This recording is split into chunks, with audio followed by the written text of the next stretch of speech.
ये कथाएं, ये कहानियां, ये चरित्र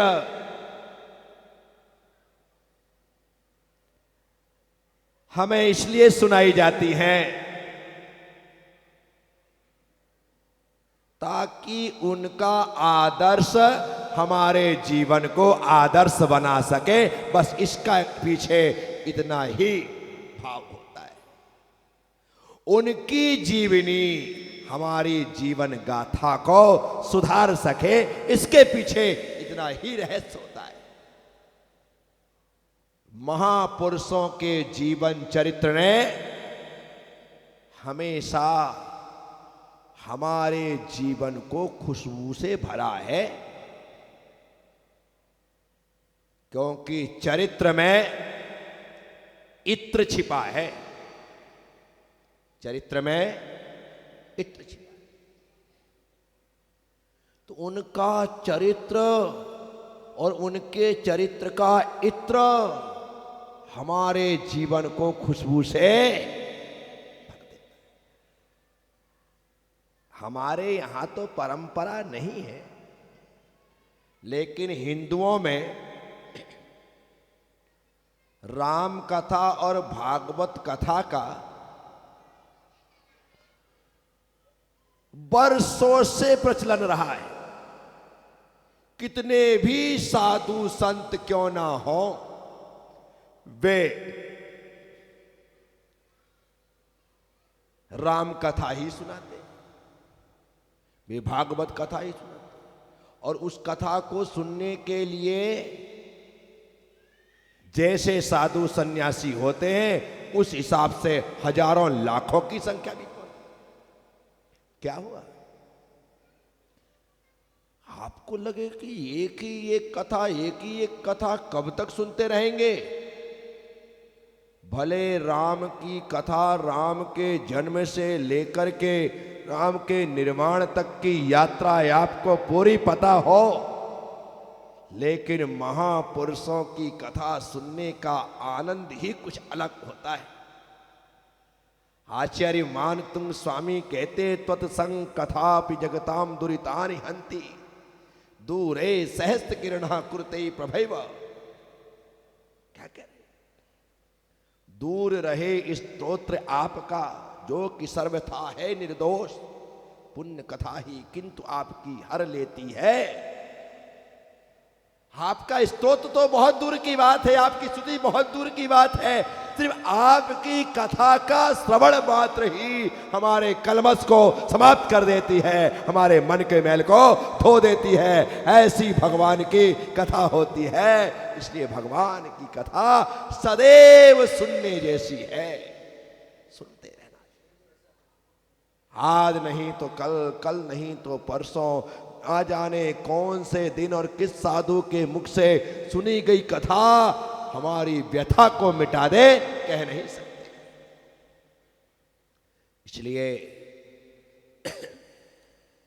महापुरुषों का जीवन चरित्र, उनकी जीवन कथा सुनते रहो, बहुत आनंद आता है, बहुत आनंद। साथियों, ना जाने कौन सा प्रसंग हमारे जीवन को बदल दे, कह सकते हैं? कुछ नहीं कह सकते। मैं रोज बोलता हूं ना, आप रोज सुनते हो, अरे भाई एक दिन हो गया बहुत, 2 दिन हो गए बहुत, अब बार बार क्या है? वही तो महाराज जी हैं, एक सही तो बोल रहे। लेकिन याद रखिए, इतना बोलने के बाद में जो रोज रोज आपको सुना रहा हूं, कब कौन सा शब्द तुम्हारे सत्य का उद्घाटन कर दे, कह नहीं सकते हैं। इसलिए व्यक्ति को लगातार सुनना चाहिए, ना जाने कब परिवर्तन हो जाए, कुछ कहा नहीं जा सकता। इसलिए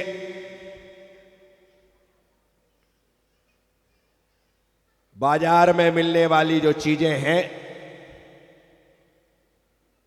लोग लेने जाते, एक ही ठेले पर खड़े होकर के चारों तरफ से घेर करके महिलाएं टमाटर छांट रही हैं या लौकी छांट रही हैं या भिंडी छांट रही हैं, कुछ भी कर। अब कौन से तुम्हारे हिस्से में आएगा कुछ थोड़ी कह सकते हैं। इतने सारे लोग यहां पर बैठ कर के सुनते हैं, ना जाने कौन सी बात तुम्हें समझ में आ जाए, कौन सी तुम उठा लो, कुछ कह नहीं सकते हैं। जो उठा लिया वो तुम्हारा, उठा लिया वो तुम्हारा।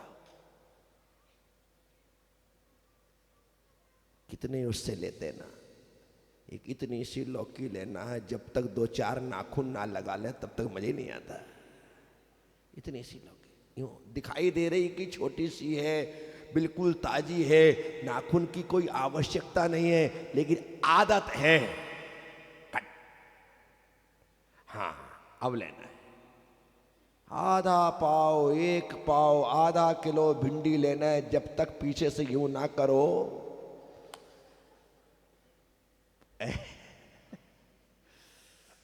मैंने देखा है तुमको, तुम्हारी हरकतों को, इसलिए बोलता हूं।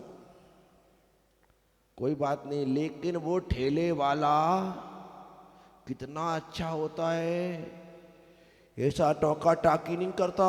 मैडम नाखून मत लगाओ, आप नहीं लोगे तो फिर दूसरी कैसी लगी, नहीं, बिल्कुल नहीं बोलता है, तुम तो खूब लगाओ, लेकिन ले लो। मैं भी आप सबसे कहता हूं, मैं इतना बोलता हूं, इतना बोलता हूं, तुम्हें जितने नाखून लगाना है लगा लेना, जितने भी भिंडियों को ऐसे तोड़ना है तोड़ लेना। पक्का टमाटर लेना तो पक्का वाला ले लेना, थोड़ा कच्चा लेना तो कच्चा वाला ले लेना, जैसा तुम्हें लगे, लेकिन छांट लेना। रोज आओ और रोज छांट छांट करके ले जाओ, लेकिन ले लो। मैं जरा भी आ करने वाला नहीं हूं, बस तुम्हें लेना है, क्योंकि मुझे पता है सुबह से वो सब्जी वाला सब्जी बेचता है और जितने लोग आते हैं सब छांटते हैं। आखिरी वाला भी आता है ना तो वो भी देखता है कि छांट लो, और वो आखिरी में आता है वो भी बिक जाता है। मुझे पता है, मैं सुबह से लेके शाम तक बोलता रहा हूं, तुम्हें जो पसंद आए ले जाना, मेरी गारंटी है शाम तक मेरा माल पूरा बिकेगा। मैं तो चद्दर झड़ा करके ही जाने वाले में से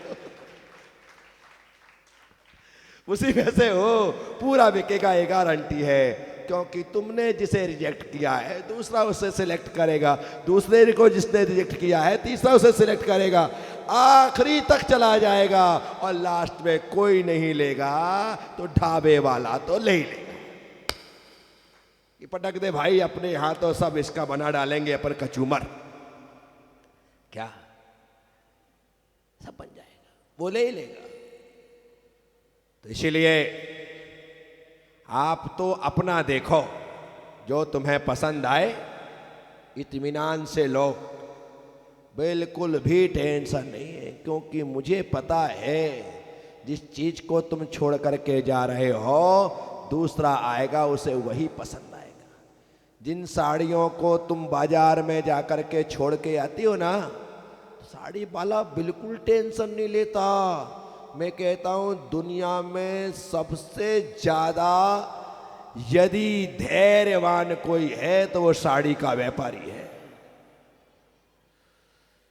आप बाजार जाकर के जब साड़ी लेना है, 1 2 3 ऐसा ढेर लगा देते साहब, और उसके बाद भी मैडम कहते कि मजा नहीं आया, प्रिंट अच्छा नहीं है। फिर कहते प्रिंट तो अच्छा है लेकिन कपड़ा अच्छा नहीं है। इसका प्रिंट और कपड़ा दोनों अच्छा है लेकिन मेरी औकात नहीं है,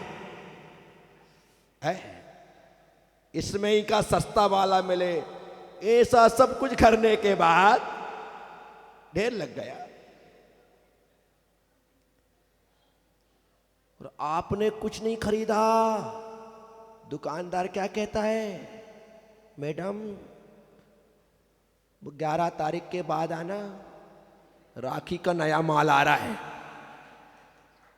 क्या कहता है, 11 के बाद आना, राखी का नया माल आ रहा है। कमाल है आदमी है यार, बोल हाथ जोड़ करके आज आई तो आई, लेकिन अगले बार मैडम बिल्कुल मत आना, मैं इतना सहन नहीं कर सकता। लेकिन क्या पेशेंस है।